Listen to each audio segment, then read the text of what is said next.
하루도 주님 안에서 승리하시는 날, 행복한 날 되시기를 예수님의 이름으로 축복합니다. 하나님의 나라가 얼마나 대단한가, 하나님의 나라를 어떻게 표현하며 설명해야 될까? 이 땅의 것으로는 표현할 수가 없는 하나님의 나라이기 때문에 마태복음 13장은 비유로 설명을 합니다. 진주 장사가 아주 큰 진주를 발견했을 때의 그 기쁨, 하나님 나라를 경험한 사람들의 기쁨이다 그럽니다. 하나님의 나라는 마치 씨 뿌리는 자와 같다. 아무 사람에게는 하나님 나라가 열매가 되고 경험되어지는 것이 아니라 마음이 옥토밭된 사람, 하나님의 말씀에 대한 열매를 100배, 60배, 30배가 맺혀진 그 심령, 그 영혼, 그 사람만 하나님의 나라를 경험한 사람이다. 이렇게 설명합니다.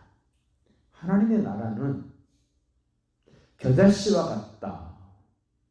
가장 작은 씨로 돼 자라서 성장하여 여러 새들이 와서 깃들일 수 있을 만큼의 큰 무성한 나무로 되어지는 것. 처음에는 있는지 없는지도 모를 정도로 미미했습니다. 아주 작았습니다. 그러나 시간이 지날수록 점점 믿음이, 하나님에 대한 신뢰와 예수님에 대한 신뢰가 점점 커진 사람들만 경험되어진 하나님의 나라. 밭에 감춰진 보화로 이렇게 소개를 합니다. 남의 밭에 가서 일을 하다가 그 밭에 땅 속에 묻혀있는 보물 상자를 발견했습니다. 아무도 모릅니다. 그 사람만 압니다. 집에 있는 모든 살림살이를 다 팔아서 그 밭을 사는 일에 집중합니다. 이 사람은 하나님의 나라를 경험한 사람을 비유적으로 우리에게 설명해 줬던 말씀들입니다. 하나님의 나라가 얼마나 좋을까? 어떤 초등학생 하나가 엄마 아빠는 마당에서 일을 하는데 그 여자아이가 시골 집 마당하고 그 토담을 올라서면 마루가 있습니다. 그 마루에 누워서 낮잠을 잡니다. 근데 갑자기 이 아이가 탄성을 지릅니다. 우와! 우와! 우와! 엄마 아빠가 마당에서 일하다 말고는 깜짝 놀랍니다. 너무 좋아하는 표정이고 너무 좋아하는 말을 하기 때문에 감히 깨우지는 못하고 옆에서 지켜봅니다. 자기 딸아이가 그렇게 행복해하고 그렇게 좋아하는 표정을 본 적이 없습니다. 얼마 지나지 않아서 얘가 깨났습니다. 엄마 아빠가 궁금해 견딜 수 없어 물어봅니다. 야, 너 뭘 봤길래 그래? 나 천국 봤어. 엄마 아빠는 신앙생활을 안 하기 때문에 천국이라는 말이 이해가 안 됩니다. 그런데 자기 딸아이가 너무 좋아하고 탄성을 지르는 그 모습을 보고 하나님의 나라는 것이 그렇게 좋으니 나도 예수 믿어야 되겠다라고 고백을 합니다. 그렇습니다. 하나님의 나라는 경험한 사람만 압니다. 경험하지 못한 사람은 죽었다 깨나도 모릅니다. 오늘 성경은 말합니다. 하나님의 나라를 유업으로 상속받을 사람, 받지 못할 사람 두 부류를 말합니다. 우리가 사는 세상을 말할 때 이런 세상이다, 저런 세상이라고 말을 합니다. 성경은 말합니다. 하나님의 나라를 유업으로 받을 사람과 하나님의 나라를 유업으로 받지 못할 사람 두 부류가 이 세상에 살고 있습니다. 하나님의 나라를 유업으로 받을 사람은 예수님이 하나님이시고 예수님이 자신의 왕이고 자신의 모든 것의 주인인 것을 범사에 인정할 줄 아는 사람은 하나님의 나라를 상속받게 됩니다.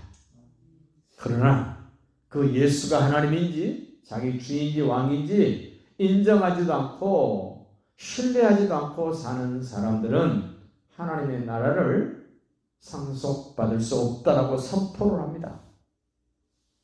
하나님의 나라를 상속받지 못할 사람과 상속받을 사람의 특징, 오늘 16절 소개합니다. 17절, 내가 이르노니 너희는 성령을 따라 행하라.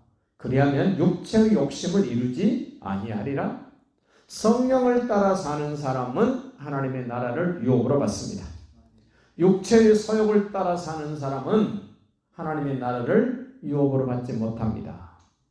하나님의 나라를 유업으로 받지 못한다는 말은 지옥 간다는 말입니다. 성령을 따라 행하라. 성령이 어떤 분입니까? 성령님은 인격적인 분입니다. 성령님은 내 곁에서 나를 한없이 도우시는 분입니다.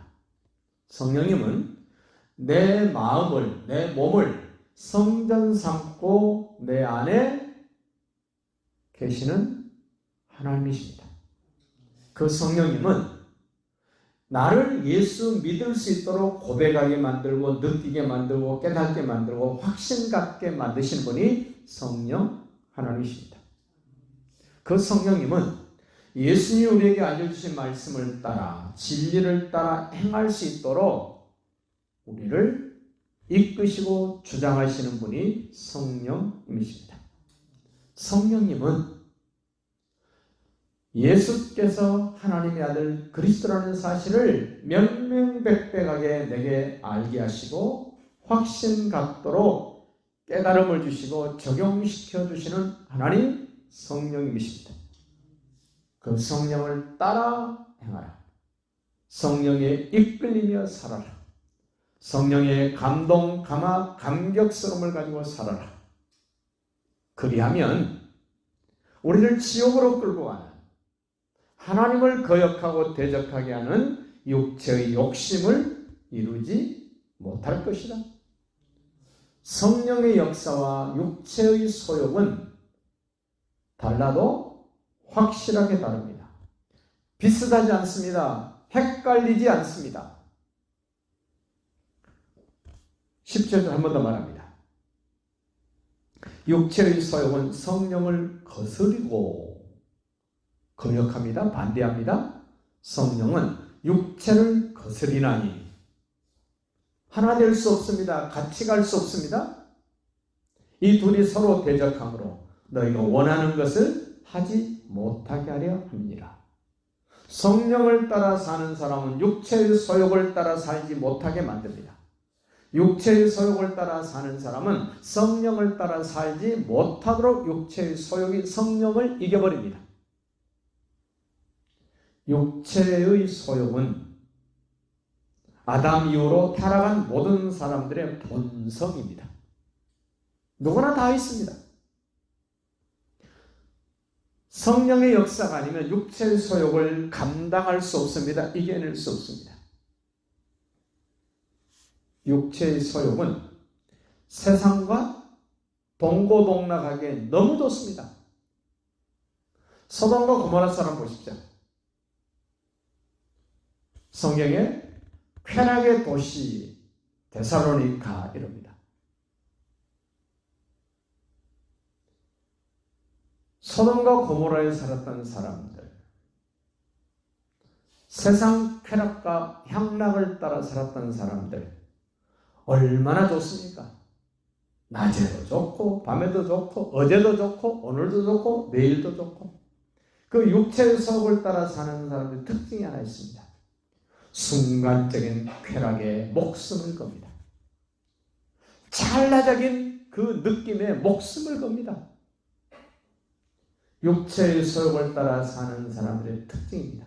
아무것도 생각 안 합니다. 아무것도 보이지 않습니다. 순간 느끼는 그 찰나적인 쾌락, 그 쾌감, 거기에 모든 것을 다 투자합니다. 돈도 아끼지 않습니다. 자기 목숨도 거기에 내겁니다. 가족도 신경 안 씁니다.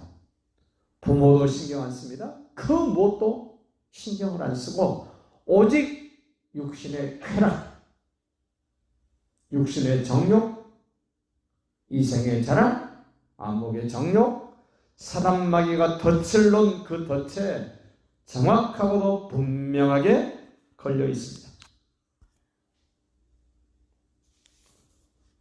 한 번 더 말합니다. 육체의 일은 분명하니 곧 음행과 더러운 것과 호색과 우상숭배와 주술과 원수 맺는 것과 분쟁과 시기와 분냄과 당기는 것과 분열함과 이단과 투기와 술취함과 방탕함과 또 그와 같은 것들이라. 전에 너에게 경계한 것 같이 경계하노니 이런 일을 하는 자들은 하나님의 나라를 유업으로 받지 못할 것이다. 세상은 마귀와 사단과 동지입니다. 성령의 역사는 예수를 그리스도로 믿는 성도들의 동지입니다. 오늘도 육체의 성을 따라 살 것인가 성령을 따라 살 것인가를 분별하시고 결단하셔서 승리하시는 날 되시기를 예수님의 이름으로 축복합니다.